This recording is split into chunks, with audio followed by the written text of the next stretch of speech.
Hi guys, Korean movie recapped here. Before we start, warning. Spoilers ahead. Today, I'm going to recap a 2019 Korean drama comedy movie called Inseparable Brothers. This movie is about a physically disabled man and mentally disabled man being attached and getting along together since they were in an orphanage. As they are becoming adults, there are lots of trials ahead. So, how do they complement each other? Will they manage to keep everything in line? Let's find it out. It all starts when Sehar, a quadriplegic child who is paralyzed and can't sense any pain, is ditched to an orphanage by his uncle after his mother has passed away. The orphanage is called House of Responsibility as the priest, who manages the orphanage, believes since we've been born we have a responsibility to live until the end. Sehar sets eyes on everyone at the orphanage and notices Dong-gu, a boy who has a mental age of a 5-year-old, that is being bullied by the rest of the orphanage children. Can't stand seeing Dong-gu being bullied, he says that the bully can pick on him as well. The bully hits Sehar with a rock until he bleeds severely. The bully, who is also mentally unstable, feels guilty by the blood coming from Sehar's forehead and never teases them ever again. One day, priest brings all of the orphanage children to a family picnic event. Turns out, the event is held so the priest can gather some money from the sponsors for the orphanage to survive. While the priest tries to entertain the sponsors, Sehar falls down to the lake because Dong-gu unintentionally kicks the stone which should keep Sehar's wheelchair steady. Dong-gu jumps into the lake and helps Sehar as soon as he notices. As time goes by, Sehar and Dong-gu become very close. Dong-gu helps Sehar to do any kind of physical activity such as cleaning, eating, and turning him around at night because he is paralyzed and can't do it by himself. On the flip side, Sehar teaches Dong-gu patiently about daily life interaction. Sehar used to hate priest's behavior of doing any job to raise funds. Some time later, priest dies and the orphanage residents assist each other to keep on living. As they remember what priest always says, the weak always help each other. Day by day, these two men try to complement each other. Dong-gu becomes Sehar's hands and legs. Sehar becomes Dong-gu's brain. Even though they live in fragile economies, Sehar takes good care of his mentally disabled friends. He always comes up with a really good idea yet in a controversial way, just like how the priest did. He utilizes his disabled friends and sells illegal volunteer documents such as documentation, volunteer reports, and even translates it for their performance assessment to apply for any kind of job or school admission. A public official comes and exposes the illegal documentation as it looks like an exploitation of the disabled people. Comes out, public official is Sehar's junior in college who should be raising the funds. The donation has been cut off due to the priest's death and everyone will be separated to different facilities. Sehar is thinking out loud to find the best solution for this orphanage's fate and his relationship with Dong-gu. Meanwhile, Dong-gu keeps on asking Sehar to go to the sports center. Since he is eager to swim, Sehar grants his wish. As they arrive, there is a swimming tournament being held. They meet Mi-hyun, a part-timer at the sports center, and ask her to let Dong-gu swim. Mi-hyun refuses because the event is about to start. But then, the tournament starts and Dong-gu jumps straight to the pool. It makes the competition chaotic. Even though Mi-hyun has stopped Dong-gu, she still got kicked out of her job. Later on, Sehar asks Mi-hyun to meet up.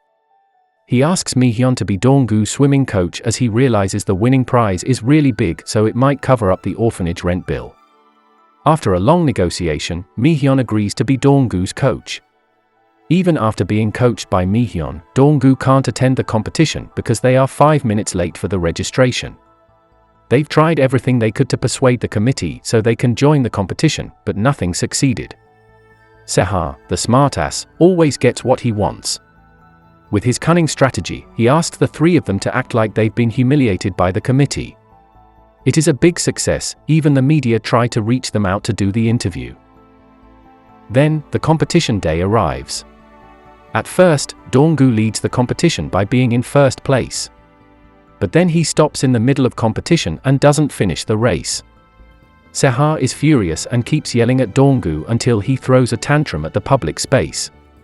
Afterwards, Dong-gu promises to do better and finish the race in the next competition. At night, Dong-gu explains why he stopped in the middle of the competition. He remembered the day his mother abandoned him.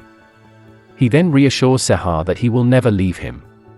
Just like any other day, the orphanage residents are playing around on the field.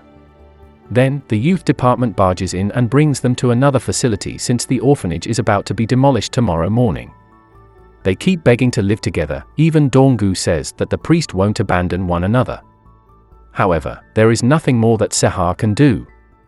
Eventually, the orphanage residents are escorted to another facilities. As Sehar and Dong-gu have applied for independence, they won't join the other residents and live with their old friend, the official. Sehar doesn't want to be a burden to official, so he applies for the apartment lottery. Since they have a disability, they have a big chance of being selected for the affordable housing lottery. They are very happy and celebrate it by watching movies together. They play around while they are waiting for the movie to start. Even Sehar laughs out loud as Mi-hyun pushes him around, which makes Dong-gu jealous. When they arrive at home, Dong-gu's mother appears and asks Dong-gu to come home with her. Sehar accuses mother of coming only for the renunciation of inheritance. Can't bear with the accusation, mother accuses Sehar back of abusing Dong-gu by always taking advantage of him. Mother tries another way and convinces Dong-gu to come home with her. Turns out, Dong-gu still holds a grudge with mother and leaves her as she grieves. On the next day, mother applies to be Dong-gu's guardian because she insists on getting his custody. Sehar doesn't want to give up just like that as he knows Dong-gu wants to live with him instead of his mother. But no matter how hard Sehar tries to teach Dong-gu to express his own choice, Dong-gu with the mental age of a 5-year-old struggles a lot. At the court, official who has known Sehar and Dong-gu for years defends Sehar and testifies that they complement each other superbly. On the other hand, mother brings a testifier, the one who has helped Sehar to translate the illegal documents, to support her plea. It makes Sehar being doubted to be Dong-gu's legal guardian by the judge. The judge decides to adjourn the session until tomorrow. At home, while they are having dinner, mother comes to visit them. She brings a lot of food for Dong-gu. Sehar doesn't like the idea that she comes without any notification beforehand. Mother yells at Sehar, but then Dong-gu protects him and asks her not to shout at his brother. On the next day, they resume the court session. This time, it's mother's turn to spend time with Dong-gu.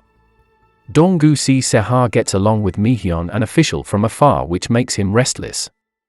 Not much later, the session starts. Mother confesses that she abandoned him because his father had died and she couldn't take care of him on her own. After that, it's Sehar's turn to testify. He is cornered with lots of annoying questions, but he manages to counter it with really smart answers. He states the weak must help each other. If he uses Dong-gu, so does Dong-gu to him. Finally, it's Dong-gu's time to choose which side he prefers to be with. Ironically, Dong-gu points out mother to live with, which disappoints Sehar badly. Dong-gu says farewell to Sehar, Mi-hyun and official. He makes sure once again that Sehar will be okay without him and leaves with a heavy heart. Dong-gu lives his life peacefully with his new family. His family treats him really well, even though he hasn't gotten used to living without Sehar. Until one day, Mi-hyun comes to visit him at mother's restaurant. He asks about Sehar's condition. Dong-gu is surprised that Sehar no longer lives either with Mi-hyun or official, unlike what he believes. He reacts to it by showing another episode of his tantrum. As a result, Dong-gu can't concentrate on his days and keeps on being reminded of Sehar. Due to the condition, he accidentally puts mother's restaurant on fire and gets away during the commotion. He pulls over a taxi but does not know how to communicate.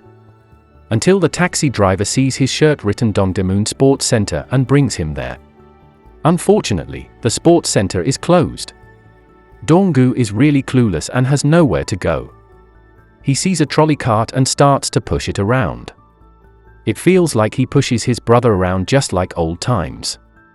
He keeps walking and arrives at the house of responsibility unconsciously.